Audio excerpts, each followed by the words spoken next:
Selamat pagi, Bapak Ibu, kakak adik, saudara-saudari yang kami kasihi dalam Kristus. Mari kita mulai hari ini dengan mendengarkan bacaan kitab suci dalam rangka bulan kitab suci nasional tahun 2020. Hari ini, hari Rabu, tanggal 30 September, bersama dengan saya Caroline dari lingkungan Santo Bernardus, wilayah 19, Paroki Santa Monica BST. Marilah kita mulai dengan tanda kemenangan dari Tuhan. Dalam nama Bapa dan Putra dan Roh Kudus. Amin.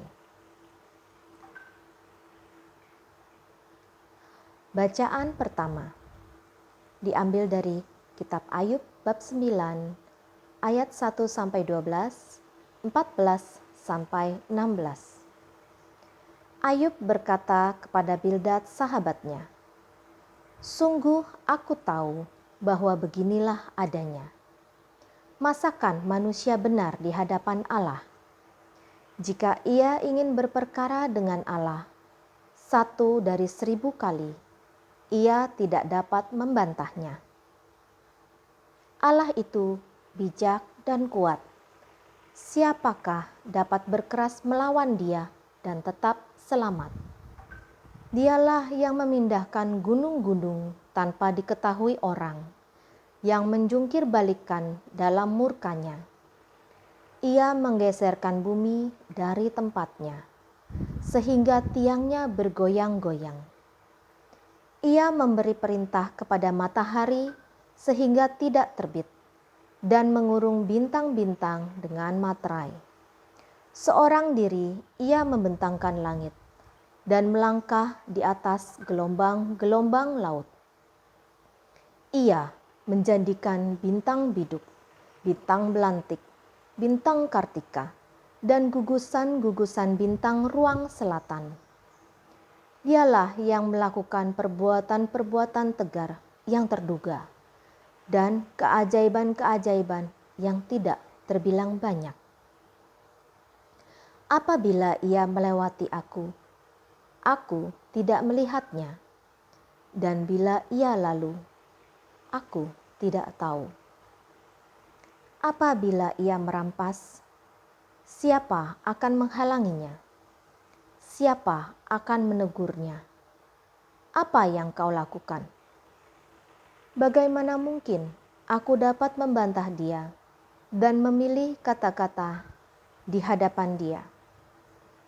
Walaupun benar, aku tidak mungkin membantah dia. Malah aku harus memohon belas kasihan kepada yang mendakwa aku. Bila aku berseru, ia menjawab. Aku tidak dapat percaya bahwa ia sudi mendengarkan suaraku. Demikianlah sabda Tuhan. Terpujilah Kristus. Mazmur tanggapan.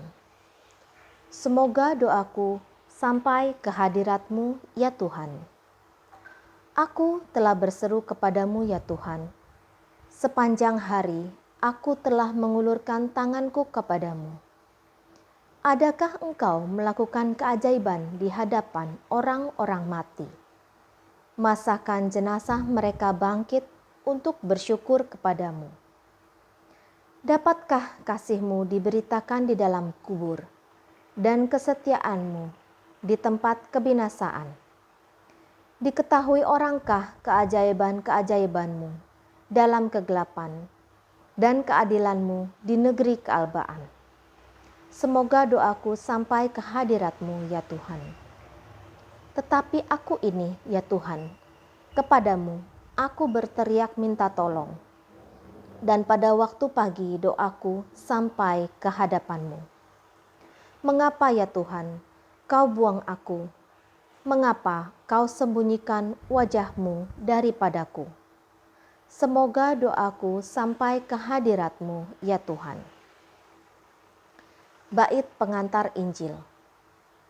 Segala sesuatu kuanggap sebagai sampah, agar aku memperoleh Kristus dan bersatu dengannya.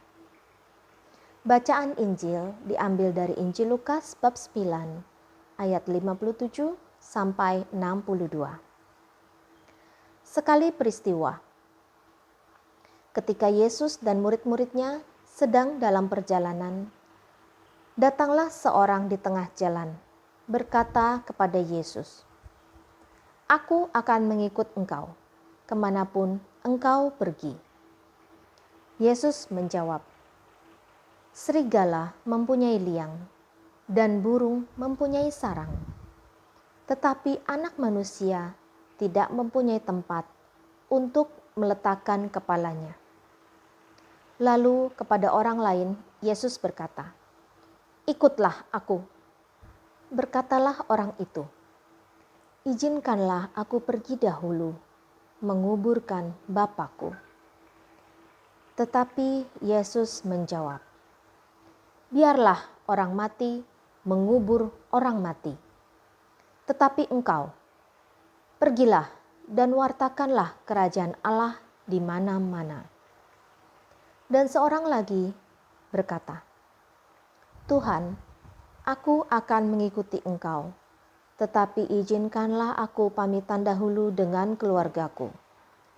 Tetapi Yesus berkata, "Setiap orang yang siap untuk membajak, tetapi menoleh ke belakang, tidak layak untuk kerajaan Allah." Demikianlah Injil Tuhan. Terpujilah Kristus. Pada hari ini, Yesus berkata, "Biarlah orang mati menguburkan orang mati." Secara harafiah, sabda Tuhan Yesus itu tidak masuk akal dan sangat bertentangan dengan kenyataan. Mana mungkin orang mati menguburkan orang mati? Bukankah hanya orang hidup yang bisa menguburkan orang mati? Lalu, apa maksud Yesus dengan sabdanya itu? Pernyataan Yesus itu disampaikan dalam konteks yang sangat jelas, yaitu menuntut ketegasan, komitmen dari orang-orang yang mau menjadi pengikutnya. Yesus ingin agar para pengikutnya tegas. Kalau mau menjadi pengikutnya, jangan main-main dan jangan setengah-setengah, tetapi dengan komitmen, sepenuh hati dan dengan penuh pengorbanan. Bahkan bersedia meninggalkan kelekatan duniawi yang bisa menghambat kinerja seorang dalam mengikutinya. Yesus memang menuntut para murid dengan tegas, bahkan sangat tegas. Bagi Yesus, menjadi pengikutnya tidak boleh dilakukan hanya sekedar untuk mengisi waktu luang, atau karena kita tidak ada kesibukan, atau untuk sekedar iseng. Tetapi harus menjadi suatu komitmen yang tegas dan yang harus dijalankan dengan penuh tanggung jawab. Atau dengan kata lain, yang satu dijalankan dan yang lain jangan diabaikan. Kehidupan manusia dalam kehidupan sehari-hari tidak boleh menjadi alasan untuk tidak setia dalam mengikuti Yesus atau melunturkan ketegasan komitmen untuk mengikutinya. Bukan perkara mudah kalau kita mau meninggalkan kelekatan dalam hal duniawi. Tetapi jika semua itu menjadi penghalang bagi kita untuk mengikuti Yesus, konsekuensinya adalah kita harus ikhlas untuk melepaskan atau meninggalkannya. Oleh karena itu, jadilah pengikut Kristus yang setia dan tegas dalam berkomitmen. Butir permenungan. Dalam perjalanan kita mengikuti Yesus, Yesus mengajukan syarat-syarat kepada kita. Apabila kita ingin mengikuti Yesus, syarat-syarat itu tidak mudah. Orang harus menyangkal diri. Mengapa syaratnya terasa berat? Ya, karena panggilan dan perutusan dari Yesus bersifat mendesak. Semua ciptaan menantikan kedatangan dan perwujudan kerajaan Allah. Di mana-mana damai, sukacita, dan keadilan didambakan banyak orang. Yesus tidak sabar. Inilah tugas yang mendesak. Waktu yang ada begitu berharga. Jangan disia-siakan. Jangan menoleh ke belakang. Setiap orang yang siap untuk membajak tetapi menoleh ke belakang tidak layak untuk kerajaan Allah.